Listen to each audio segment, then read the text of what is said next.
Hi everyone, welcome back. We're Rugby for Days. My name's Stefano and this is Daniel. Today we're going to discuss a couple of games played last weekend, the Friday and the Saturday games. Friday, of course, South Africa playing Italy. South Africa beating Italy 49-3. What do you think about that game? Well, it's one-way traffic. Traffic. Let's start there. That Italy wanted to play and Italy came out to play, but I just think it was a lack of discipline once again costing them. Yes. And just clinicalness. Mm. They were in the game at a certain point, and then they wanted to plant Dwayne Vermeulen on the South African try line. I mean, that's just, you can't do that when you want to come back Yes. and try qualify for the quarters. I was in the beginning of the second half. Yeah, so like- that gives you 30 odd minutes with 14 players where you will concede points again. Yes. Like a quality team like South Africa is, because South Africa didn't take this match lightly as well. Yes. So that cost Italy more with the red card and the effectiveness of South Africa wanting to qualify as well. Yes, I agree with you there. I think it was discipline, of course, for the red card. It was definitely not a mistake.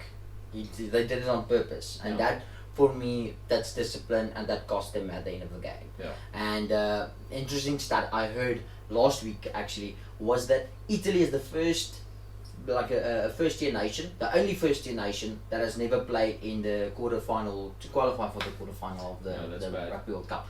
And that is shocking to know that they play every year in the Six Nations. They compete at the highest level in the Northern Hemisphere. They also get end of the year tour to play against other nations, competing against them, getting exposure, and then not qualifying, which is quite a shocker. So that's quite interesting. But like you said also, just off camera before we started, is the first year or the first World Cup they actually had a big chance because we lost against New Zealand. Yeah. So I think that for them was a stepping stone, but just couldn't convert against South Africa. So shocker there. Yeah, I think if you look at all the World Cups, as you said, they've never gotten out of the pool stages, and Yes. this would have been the first time. So bad luck that Parise won't see it in his lifetime, Yes. probably.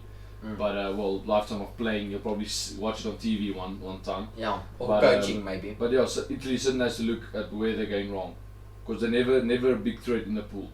Yes. Because nobody goes and say, "Oh, we have Italy."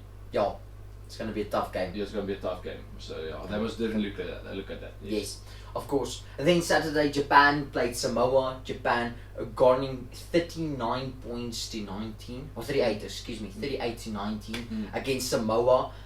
What do you think about that game? I love Samoa. Underdogs, always a favourite, always a fan favourite. Yes. Always regarded as they can pitch up and they can beat someone. And Japan didn't take this match lightly as well. We had a good discussion that Japan doesn't have the luxury of picking a B team in their pool. Yes. Or fielding a B team effectively to rest some players. But I think this game against Samoa actually was a great test for them, because Samoa came out to play but didn't convert their chances. Yes. And Samoa definitely had the upper hand at a certain stage. They built momentum, and Japan just managed to shut them out. Yes. And convert on their points. And I think they actually scored their bonus point try in the 84th minute.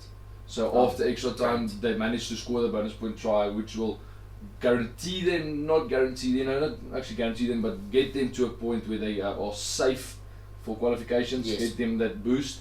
So it was a need to win for Japan. Yes. But Samoa put up a good fight, just didn't convert all their chances. Yes, and the Japanese just coming out to show once again they have rugby, the World Cup fever, the same as in 2015, coming out beating South Africa, this year beating Ireland, which was phenomenal, such a great game. The next game is going to be tough against Scotland, so we'll see what's going to happen there. Definitely something to talk about.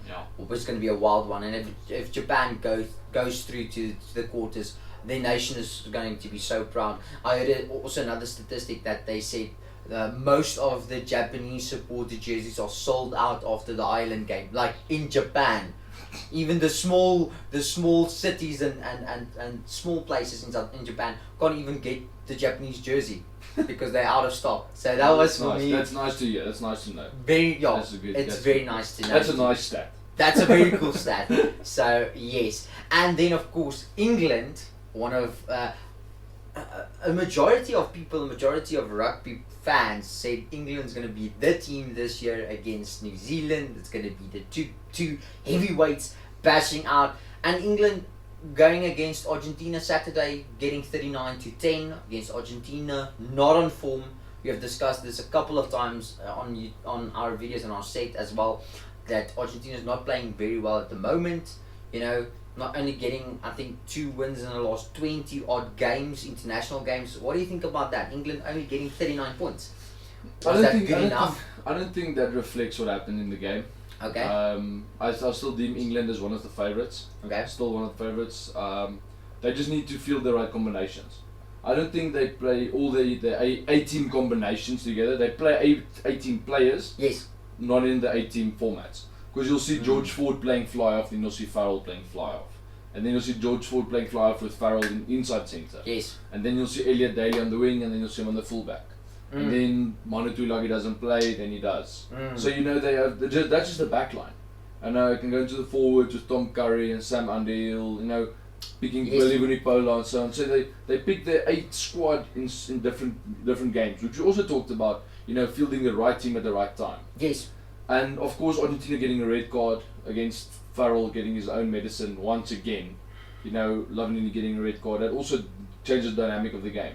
But it looks like in this World Cup, once a team gets a red card or a yellow card, the other team switches off. Like once there's a red card, the team holds back. We don't want to beat them that far.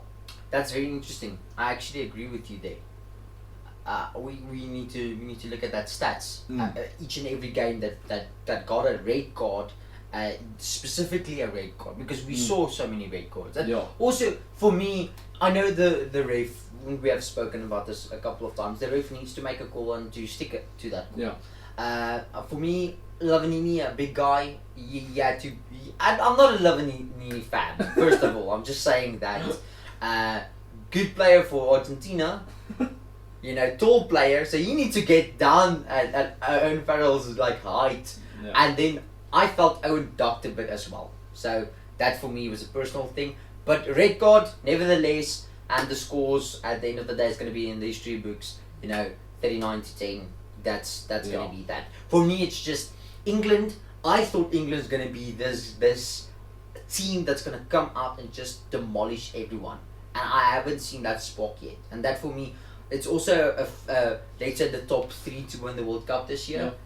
But I don't know, they've not been jamming together the way I would wish they would play. You know? Well, that's something. That's nice to know, because once again, if you look at the pool, you're backing England, I'm backing France again. You know, but I still believe England has the chance to go through. Yes.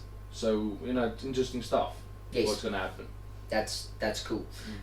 There's gonna be a bracket video which is gonna discuss the brackets and how we would feel it's gonna end up to the winner of this year's World Cup, like a predicting the final. So you can just look at the link at the bottom in the description below. We'll post it there for you guys. And then of course the last game on Saturday was Australia playing Uruguay. Definitely one-way traffic, 45-10. What do you think about that game? Well, how you feel about England not getting that spark is the same I feel about Australia. Oh yes. Because you have to, if Australia plays Uruguay, you're not supposed to beat them 45-10. If you're a world-class side, like Australia is, or is deemed to be, you know, you're supposed to beat Uruguay by at least 50-60 points. Now they were close, 5 points out of 50, and I know you're probably going, why 50, why 60? You need to convert more points. Oh yes. And that is not Australia. They're not clinical. They're not clinical. Yeah. They're not clinical, and I think they actually started Bernard Foley, and that was a wrong choice. If I'm correct, they started Bernard Foley. I'm going to just double check. But Matt Samoa and Christian Leilofano is at the moment their best players. Yes. And they have to field both of them, or field one at a time. Doesn't matter, because both are getting meters, both are converting, both are playing good. So there's different things you have to look at Australia playing good, and that is the momentum from the base. Gulginia gives you that every time, Nick White gives you that every time, but Bernard Foley doesn't. I agree with you there. So you said Christian Leilofano and Matt Samoa is actually the 2 players that should take them forward in the last stages of the World Cup. So Christian Leilofano started that game, which is shocking again, because I would have wanted to see more points, exactly like you said, Daniel. I agree. I think it's shocking that Australia didn't convert 80 points. It's shocking. It's completely shocking. You can't expect Uruguay, not bashing Uruguay as a nation, but Uruguay as a rugby nation, their fitness isn't even on the level of Australia. You should have gotten probably 4 tries in the last 10 minutes or so. So for me, that it should have been more. But Matamoa playing in the inside centre, which is interesting because I think he is the one they need at the 10 position. Yeah. Personal preference. Yeah. Need Matamoa, because look at what the difference they had when they took Bernard Foley off and they put Matamoa on against Wales. Yeah. It was crazy. Suddenly Matamoa scored literally two tries and came back. Yeah. it was crazy. So Matamoa for me should start actually at 10. I'm not bashing Cristiano Lofano. Amazing You can story. slot in inside centre. You can slot in inside centre. As Or well. you can bring him up, with penalties, 20-minute last penalties. Yes. There's different ways, but so Bernard Foley didn't even play that match. Sorry, Bernard, but you shouldn't play the next couple of games. Yeah, but I agree. He's not. He was a good player way back when Waratahs was performing. He Yes. was then the Iceman. He was the Iceman. Now yes. he's just cold and nothing's going on. I agree. It's interesting that to see Cristiano Lofano and Matamoa getting a comeback, because I can remember they playing way back when, just before the Waratahs actually started playing well. Let's say 2012, 2013, roughly at that stages. Cristiano Lofano and Matamoa started their careers out in Super Rugby, playing very well. Got to Australia to the top position, and then just falling off for a bit, like Will Guinea, just falling a bit back, slacking a bit and so on, and now playing one of the best, let's say 10 and 12 pairing at the moment for Australia. Yeah. So that's going to be interesting to see how they're going to choose for the next games and going into the quarters. It's going to be very, very tough for them to go through. So Well, I hope for the best for Australia. Always Yes. a good nation to back. Definitely one of the favourites still to win the tournament. If they get the right draws and right picks and get through in the games. Still someone to watch. Underdog, I think, in the later stages of quarters and semis. But still, I think a team I would back to go all the way. all the way. Okay, that's going to be very interesting to see the last couple of stages for Australia. I think they just have a headache about the 9th position, the halfback, because Nick White plays a different game than Will Guinea, and I would back Will Guinea before Nick White for a couple of reasons, but that's also personal preference. It's the combinations that you talked about. Yeah. Is Nick White playing better with Cristiano Lofano or let's say Matamoa at 10, or does Will Guinea play better with Bernard Foley at 10? Yeah. It's that combination pairing once again that we need to see. So yes, so awesome. Thanks so much for watching this video. We just appreciate your attention to detail and appreciate watching this video. You can just like and subscribe at the bottom, and then just drop us a comment. What do you think about the games? Do you think Australia played very well against Uruguay, or if you wanted to see a bigger score on that? And then also just go to Rugby for Days, our blog. We try to post as much and as frequently as possible, talking about controversial topics about red cards and referees and stuff like that. So it's going to be very interesting. And if you want to leave a comment on the Rugby blog, you're more than welcome. And then we'll check in the next video. And then just before we go, guys, question of the day: do you think we'll see the winning team 15 start in the quarter semi, or the winning team will be in the final? Good question. That is my question of the day. And then we'll see you guys in the next video. Awesome. Cheers, guys. Thanks, guys.